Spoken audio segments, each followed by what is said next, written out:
Back when I was a sophomore in high school, one of my friends invited a few of us over for a sleepover while his parents went out for their anniversary. It wasn't a party or anything. There were 6 of us. We ordered pizza, played video games, and spent way too much time arguing over which horror movie to watch. It felt like every other Friday night we'd had together. His parents left a little after 7. Before they walked out, his mom reminded us not to answer the door for anyone, even if someone said they knew them. His dad laughed and told us not to eat everything in the fridge before they got back. His mom rolled her eyes and said they'd be home around 11. Nobody thought twice about it. The first few hours went by fast. We played Mario Kart until everyone got tired of losing to the same guy, then switched over to Call of Duty. Around 10, we ordered another pizza because we'd somehow finished the first one. At about 10:45, Tyler checked his phone. My mom usually texts by now. He sent her a message asking if they were on their way home. Nothing. None of us cared. They were probably still at dinner. By 11:15 he called.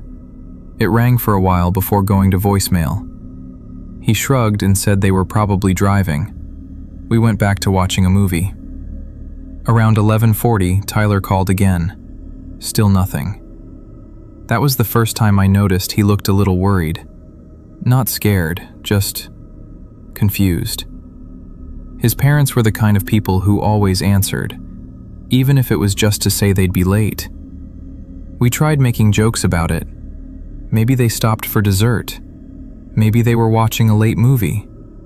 Nobody really believed anything was wrong.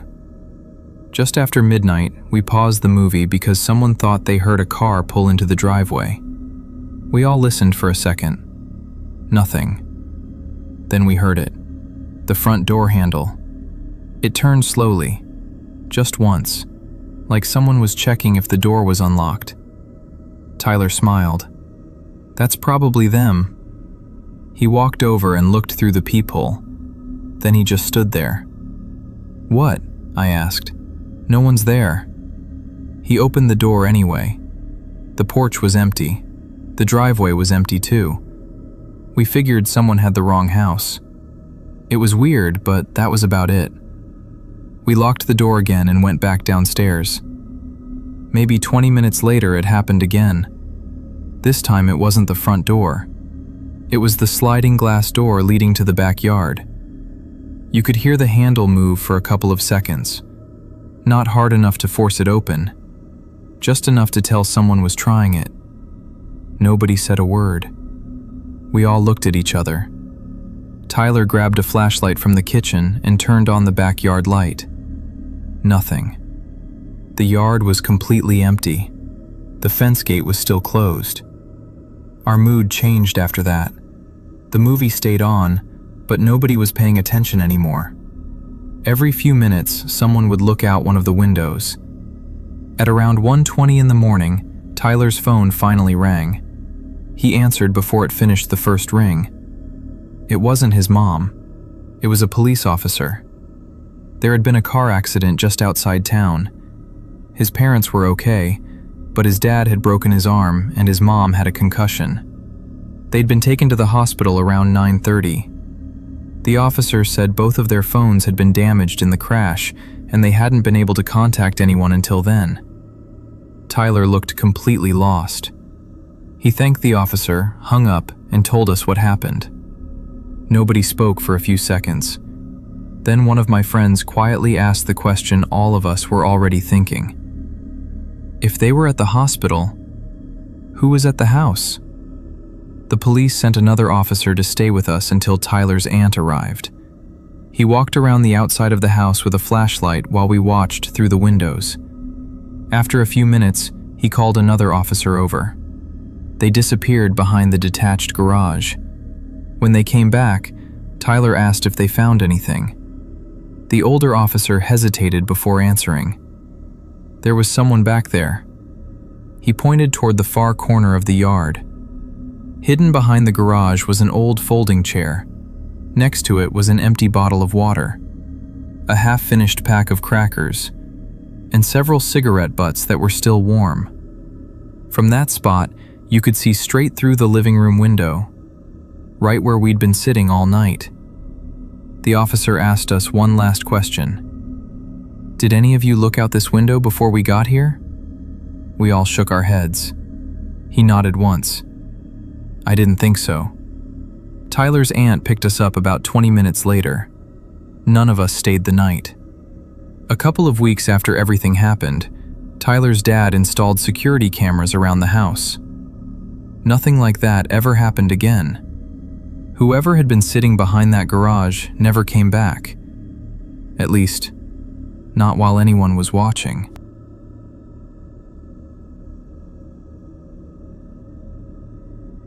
This happened during my junior year of high school.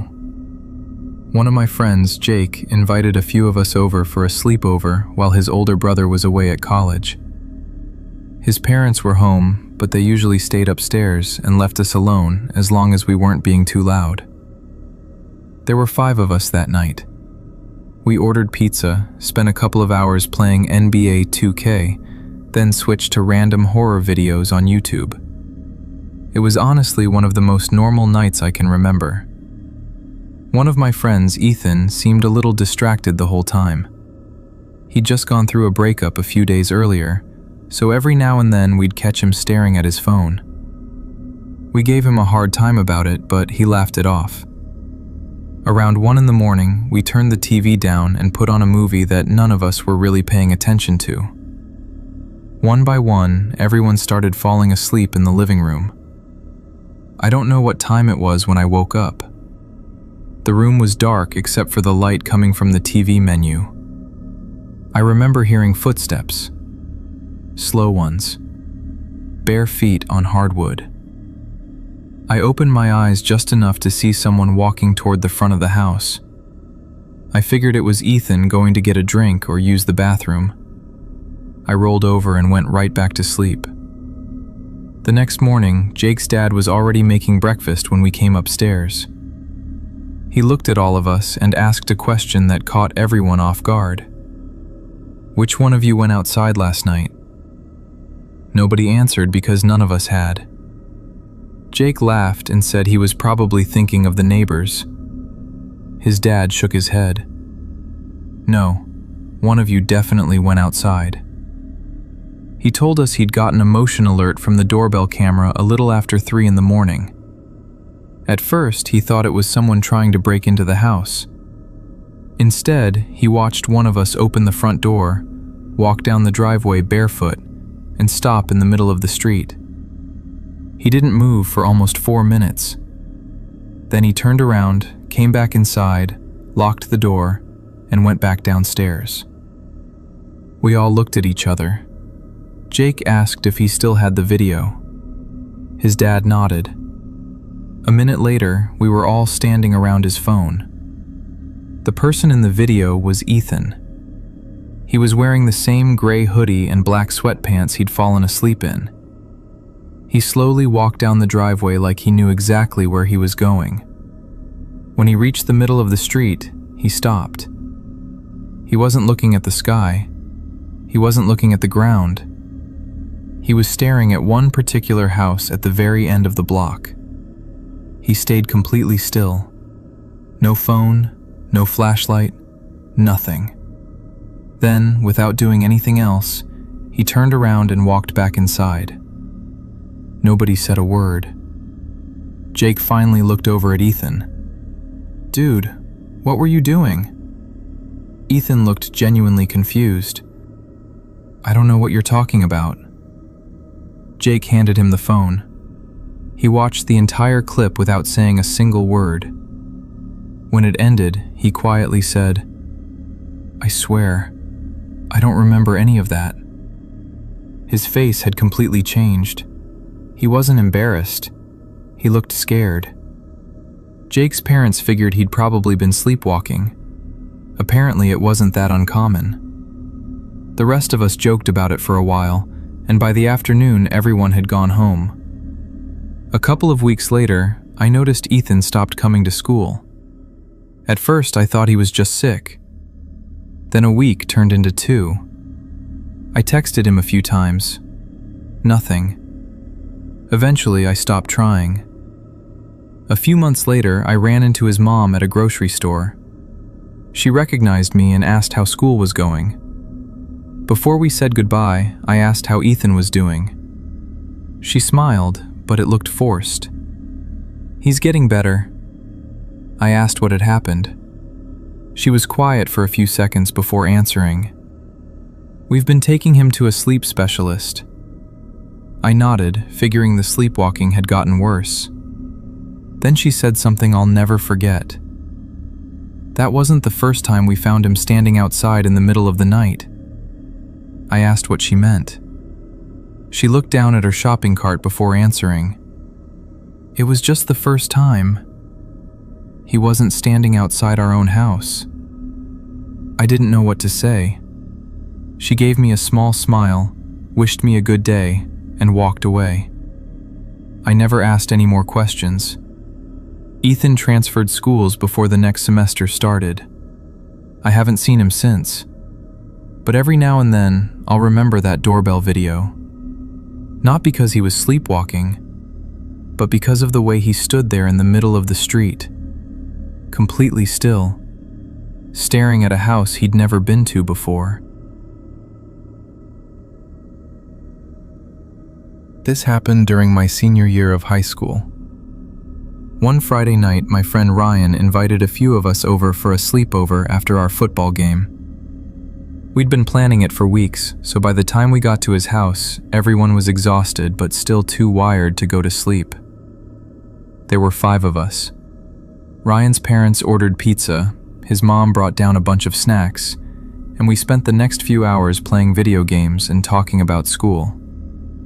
It honestly felt like every sleepover we'd ever had. Around midnight, we decided to watch a horror movie. Nobody was really paying attention. Half of us were on our phones, and the other half kept talking over the movie. One of my friends, Mason, was completely wiped out after the game. About 20 minutes into the movie, he pulled a blanket over himself and said he was done for the night. Within a couple of minutes, he was asleep. We made fun of him for crashing so early, but nobody thought much of it. Around 2 in the morning, Ryan got hungry and wanted to order food. We tried waking Mason up to ask what he wanted. He didn't respond. Ryan tossed a pillow at him. Nothing. I walked over and shook his shoulder a little harder. Still nothing. His breathing was completely normal. His pulse felt normal too. He just wouldn't wake up. We joked that he must have been the deepest sleeper on the planet. Eventually, we gave up and ordered food without him. The next morning, I woke up to Ryan's mom calling our names from downstairs. Everyone started getting up, except Mason.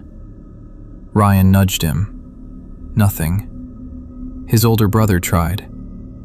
Nothing. His mom came into the room and immediately stopped smiling. She walked over and tried waking him herself. No reaction. She checked his breathing, grabbed her phone, and told Ryan to call 911. The room went completely silent.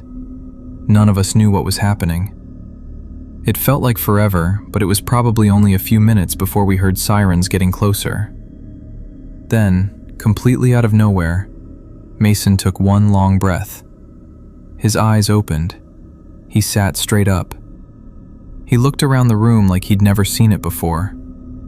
Nobody said a word. One of the paramedics asked him if he knew where he was. He nodded slowly. Then he looked at Ryan and asked, "Who was the guy sitting in the corner last night?" Ryan frowned. "What guy?" "The one in the chair."